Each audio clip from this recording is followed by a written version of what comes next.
السلام علیکم ناظرین، قصہ مختصر میں خوش آمدید۔ میں ہوں آپ کا میزبان پارس مسرور۔ ناظرین، وادی سندھ انسانی تاریخ کی ایک انمول کتاب ہے، کتاب جس کے چند اوراق پر تاحال اسرار کا پردہ پڑا ہے۔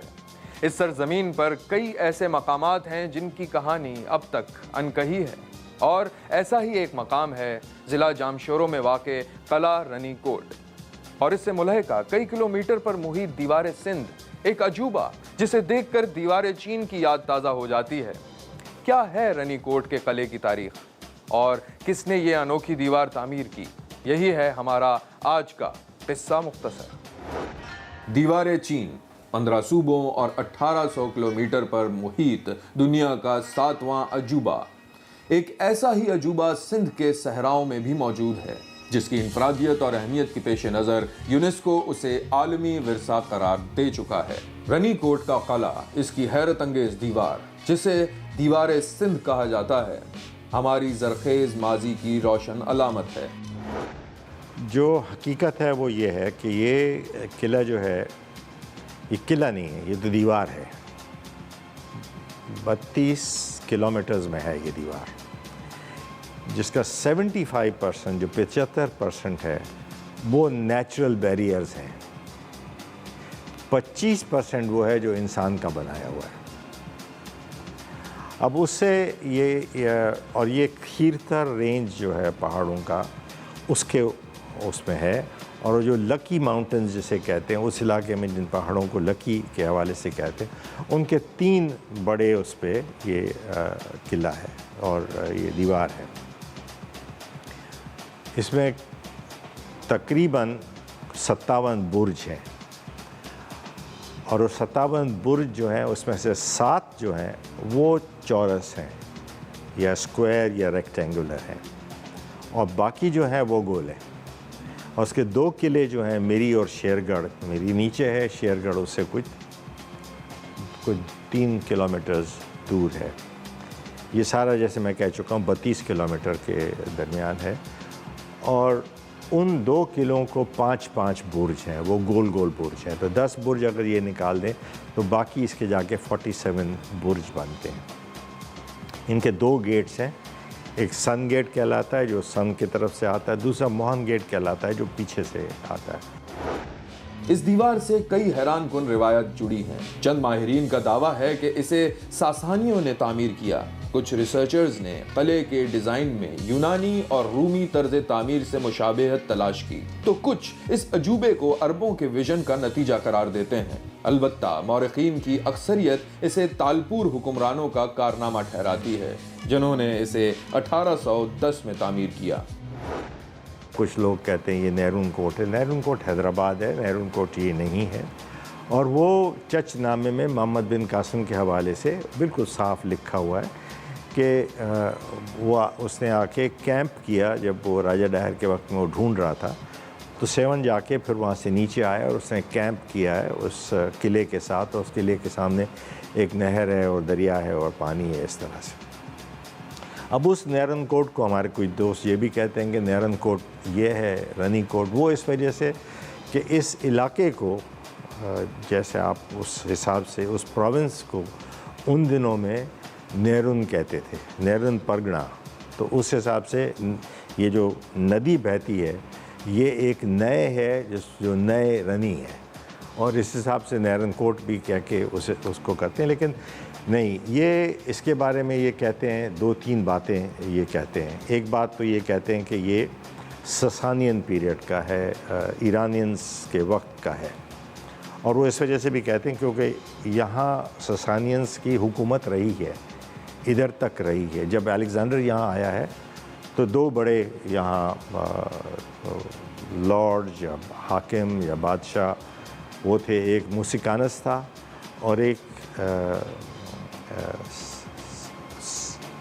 جس کے پیچھے یہ ایک موسیقانس تھا اور دوسرا سامبس تھا۔ اس کہانی میں کئی سوالات، کئی معمے ہیں۔ کیا سندھ کے شہر سن سے چند میل کے فاصلے پر موجود رنی کوٹ وہی قلعہ ہے جسے سکندر اعظم کئی روز محاصرے کے باوجود فتح نہیں کر سکا تھا؟ تاریخ نویس سکندر اعظم کے سندھ کے جس قلعے پر حملے کا تذکرہ کرتے ہیں اس میں اور رنی کوٹ میں حیران کن مماثلت پائی جاتی ہے۔ انڈس سویلائزیشن میں جہاں مہر گڑھ اور موئنجو دڑو جیسی عظیم نشانیاں موجود ہیں، وہاں دیوار سندھ کا ہزاروں برس قدیم ہونا بعید القیاس بھی نہیں۔ جن پہاڑوں پر یہ دیوار تعمیر کی گئی ہے ان کی عمر بھی کروڑوں برس ہے۔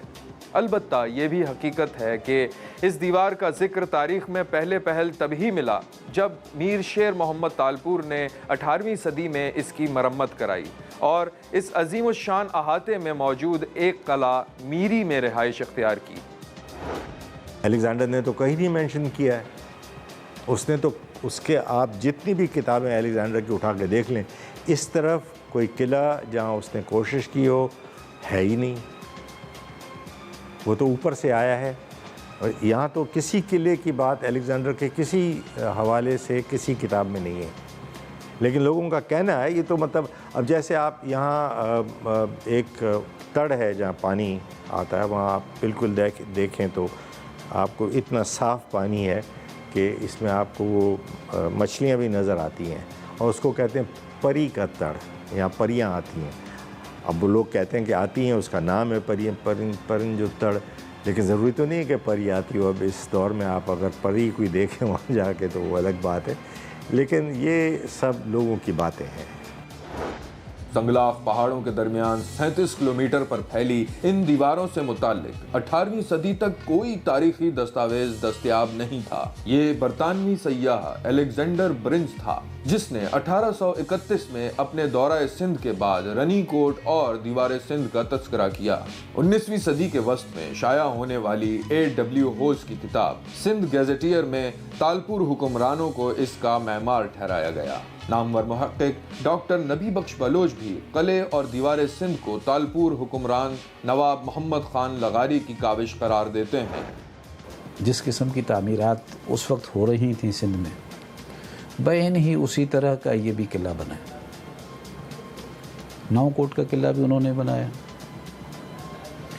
تالپوروں نے کھیر تھر میں اوپر پہاڑی پہ بھی قلعہ بنایا ہے، دیواریں بنائی ہیں، اور جہاں جہاں انہوں نے قلعہ بنایا ہے، حیدرآباد کے قریب ایک قلعہ بنا ہے، تو اس کا جو خد و خال ہیں، آرکیٹیکچرل ڈیزائن ہے، وہ سیم ہے۔ جو مسالہ جات استعمال کرتے ہیں، جو پتھر کی تراش خراش کا طریقہ ہے، وہ بالکل سیم ہے۔ جہاں پر انہوں نے اینٹ استعمال کی ہے نو کوٹ کے قلعے میں، تو وہاں انہوں نے اینٹ استعمال کی ہے، اور لیکن ڈیزائن جو ہے دروازے کی وہی سیم ہے جو آپ کو یہاں پر رنی کوٹ میں ملتی ہے، میری کے دروازے میں ملتی ہے، شیرگڑھ کے دروازے میں ملتی ہے، سیم۔ تو فن تعمیر میں کنٹمپرری ہسٹوریکل ایویڈنس کے طور پہ ہر جگہ پر وہ چیز ہے، آپ کو ملتا ہے، آپ کو پتہ ہے کہ یہ کس نے بنایا۔ ان دیواروں کی تعمیر میں غذائی مسالے اور پسی دال کا استعمال ملتا ہے۔ صدیوں تک موسم کے تھپیڑے برداشت کرنے کے باوجود اس کا جاہ و جلال قائم ہے۔ ان دیواروں کی چوڑائی 6 سے 8 فٹ ہے۔ اوپری حصے کو سیڑھیوں کی شکل دی گئی۔ دیواروں میں سوراخ ہیں جو تیر اندازی کے لیے استعمال کیے جاتے تھے۔ چند مورخین کا خیال ہے کہ اس دیوار کی تعمیر مختلف ادوار میں ہوئی۔ پہلی اینٹ شاید زمانہ قدیم میں ہی رکھی گئی ہو، مگر اس میں بڑھوتی اور تزئین و آرائش کا کام 19ویں صدی کے آغاز تک جاری رہا۔ ان دیواروں پر 18 واچ ٹاورز ہیں۔ یہ ٹاورز کسی زمانے میں بیرونی حملہ آوروں سے خبردار کرنے کے لیے استعمال ہوتے تھے۔ جو دیوار جسے ہم رنی کوٹ کہتے ہیں، اس کے اگر آپ اس کو کھول کے اینالائز کریں گے تو اندر جو اس کا کور ہے وہ کچی مٹی کی دیوار ہے۔ اس کچی مٹی کی دیوار کے باہر آپ کو ایک لیئر ملتا ہے مٹی کا، پلاسٹر کا۔ اس کے بعد ایک تیسرا لیئر ہے وہ چونے کا ہے، اور چونے کے لیئر کے بعد آپ کو پتھر کا لیئر ملتا ہے، اور یہ سارے اس میں ہے۔ قلعہ جو ہے وہ ذرا مختلف ہے۔ وہ قلعے کے دونوں جو حصے ہیں، اوپر والا اور یہ نیچے جو قلعہ ہے، اس کو آپ دیوار کے ساتھ کمپیئر نہیں کر سکتے، کیونکہ یہ دیوار کہیں کہیں تو اتنی براڈ ہے کہ اس پہ آپ گھوڑے چلا سکتے ہیں، اور کئی ایسی جگہیں ہیں جہاں برج بنے ہوئے ہیں، اور برج کے کونے میں ایسی جگہ ہے کہ یہاں سے کوئی گھوڑا سوار جو ہے وہ گزر جائے۔ تو ایک تو یہ، دوسرا علی احمد بروئی جیسے کہتے ہیں، وہ کہتے تھے کہ ان کے برج جو ہیں، یہ دیوار جو ہے یہ وار کے حوالے سے بنائی گئی ہے، کیونکہ اس کے برج جو ہیں وہ سگنلنگ سسٹمز ہیں۔ ان کا کہنا یہ تھا کہ اگر ایک برج سے آپ بیٹھ کے آگ لگا کے کوئی سگنل کریں تو وہ دوسرے برج کو نظر آئے گا، اور دوسرے برج سے اگر آپ چلائیں گے تو تیسرے برج کو نظر آئے، تو یہ ایک ٹوٹل ایک سگنلنگ سسٹم آپ کو ملتا ہے۔ قلعے کے چاروں طرف جتنی پہاڑیاں ہیں اس میں وہ مسلسل اونچائی والی پہاڑی جو ہے وہ مغربی سمت میں ہے، لیکن وہاں پر بھی جو ہے مسلسل دیوار نہیں ہے، وہ کچھ میں کٹاؤ زیادہ ہے، تو وہاں پر انہوں نے ایک انڈیپینڈنٹ سٹرکچرز 3 دیواریں کھڑی کی ہوئی ہیں۔ ایک چھوٹی دیوار ہے جس میں 2 ٹاور ہیں، اس کے بعد ایک دیوار ہے جس میں 4 ٹاور ہیں، اس کے بعد پھر ایک اور دیوار ہے جس نے اس کی طرف آنے کی رسائی کو روکنے کے لیے وہ ایل شیپ میں دیوار بنی ہوئی ہے۔ تو اس طرح کی چیزیں ہیں۔ پھر 2 الگ سے انڈیپینڈنٹ واچ ٹاور ہیں مغرب کی طرف۔ تو ایسے اسٹرکچرز دلچسپ ہیں، اور یہ مقصد ان کا وہ یہی تھا کہ آپ ایک ایسا دفاعی نظام بنا لیں کہ دشمن سے آپ محفوظ رہ سکیں، ایک لمبا عرصہ تک آپ اس کو وہاں پر روکے رکھیں تاکہ وہ وقت سے ہار جائے اور پھر واپس چلا جائے۔ ماہرین کے نزدیک رنی کوٹ کی تعمیر میں کم سے کم 4000 مزدوروں کی برسہ برس کی محنت شامل ہے۔ اس پر آنے والی لاگت کا موجودہ تخمینہ کئی کھرب بنتا ہے۔ دیوار سندھ کے اندر بھی عجائبات کی ایک دنیا آباد ہے۔ یہاں موجود شیرگڑھ قلعہ سطح سمندر سے 1400 فٹ کی بلندی پر پہاڑ کی چوٹی پر واقع ہے، جہاں پہنچنے کا راستہ انتہائی دشوار گزار ہے۔ دنیا بھر میں جو قلعے جات ہوتے ہیں ان میں ایک سٹاڈل کہلاتا ہے، آخری چٹان کہلاتا ہے، جہاں پر آپ سمجھتے ہیں کہ اگر دفاع میں کہیں کمزوری ہو گئی اور فوجیں اندر گھس آئی ہیں تو جو سینٹرل کمانڈ ہے وہ سٹاڈل میں موجود ہو تاکہ وہ ماری نہ جائے، وہ پکڑی نہ جائے، وہ ہلاک نہ ہو جائے۔ کیونکہ اگر سینٹرل کمانڈ زندہ رہے گی، موجود رہے گی، محفوظ رہے گی، تو وہ دوبارہ سے ریلی کر سکتی ہے، دفاع کو مزید مستحکم بنا کے دوبارہ سے جو ہے حملہ آوروں کا مقابلہ کرنے کی پوزیشن میں آ سکتی ہے۔ تو ہر بڑے قلعے میں ایک سٹاڈل ہوتا ہے۔ ٹرائے کا قلعہ جو تھا، ٹرائے کا شہر تھا، اس کو بھی شہر پناہ تھی، اس کے بعد پھر ایک سیکنڈ ڈیفنس تھا، اس کے بعد وہ اس کے اندر سٹاڈل تھا، وہ جو آخری قلعہ ہے، آخری چٹان ہے جو اونچائی پہ ہے۔ تو یہ ہر جگہ پر ہوتا ہے۔ تو یہاں بھی شیرگڑھ جو ہے وہ اسی نوعیت کا قلعہ ہوگا، یعنی بنانا چاہا ہوگا انہوں نے، لیکن اس میں بہت ویکنیسز ابھی نظر آ رہی ہیں۔ جیسے میں نے پہلے کہا کہ چونکہ زیر تکمیل ہے لہٰذا ہم اس پہ تبصرہ نہیں کرتے، لیکن یہ اونچائی پہ ہے اور واقعی ادھر پہنچنا کار دارد ہے، بہت مشکل ہے۔ میری جو ہے البتہ وہ کمپیریٹیولی ایزی گراؤنڈز پہ ہے، پہنچنا تو اس پر بھی خاصا مشکل ہے، لیکن یہ ہے کہ پھر بھی وہ خاصی ایزی جگہ پہ ہے، اور ایسے لگتا ہے کہ جیسے وہ رہائشی قلعہ ہو اور رہائش کے لیے بنا ہو۔ اس قلعے کو دیکھ کر انسانی ذہن دنگ رہ جاتا ہے، اور یہ سوال ابھرتا ہے کہ اس عظیم و شان عمارت کو صدیوں قبل آخر کیسے تعمیر کیا گیا۔ یہ قلعہ جنگی حکمت عملی کے تحت بلندی پر بنایا گیا تھا، اور بیرونی حملوں کی صورت میں یہاں کے باسیوں کے لیے پناہ گاہ کا تصور کیا جاتا تھا۔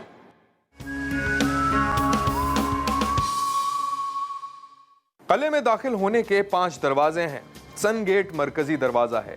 قلعے میں داخل ہوتے ہی پہاڑ پر دوڑتی دیوار نظر آتی ہے۔ دیوار پر 4 مورچے ہیں۔ پہلو میں گنبد نما کمرہ ہے جسے بارود خانہ تصور کیا جاتا ہے۔ بالکل سامنے برج ہے، ذرا آگے دائیں جانب مسجد کے آثار ہیں جس سے یہاں مسلمانوں کی آمد کا سراغ ملتا ہے۔ اس کے دو دروازے ہیں، ایک میں نے بتایا سن گیٹ ہے، دوسرا موہن گیٹ ہے، تیسرا جو وہ کہتے ہیں اس کو شاپیر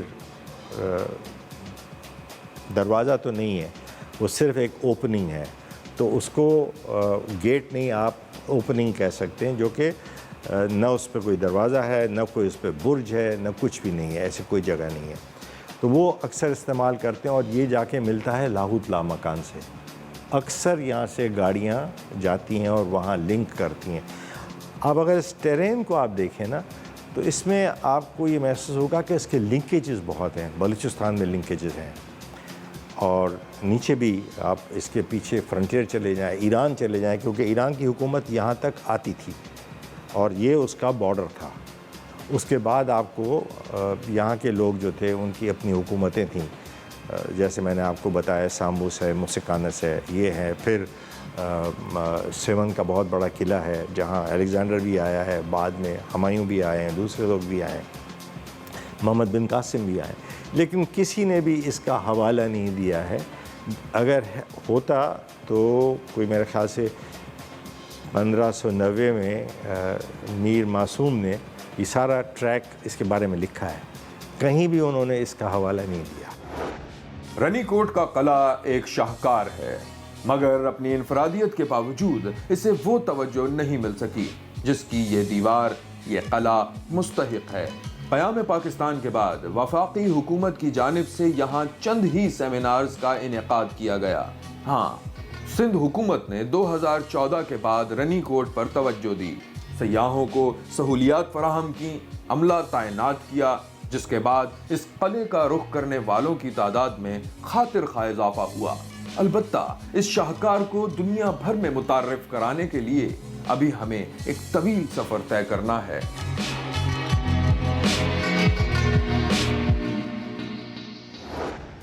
الیگزینڈر بانسوں، ایچ ٹی لیمبریک یا A.W. ہوز سب اس قلعے کو تالپور دور کا شاہکار ٹھہراتے ہیں، لیکن حتمی طور پر کچھ بھی کہنا مشکل ہے۔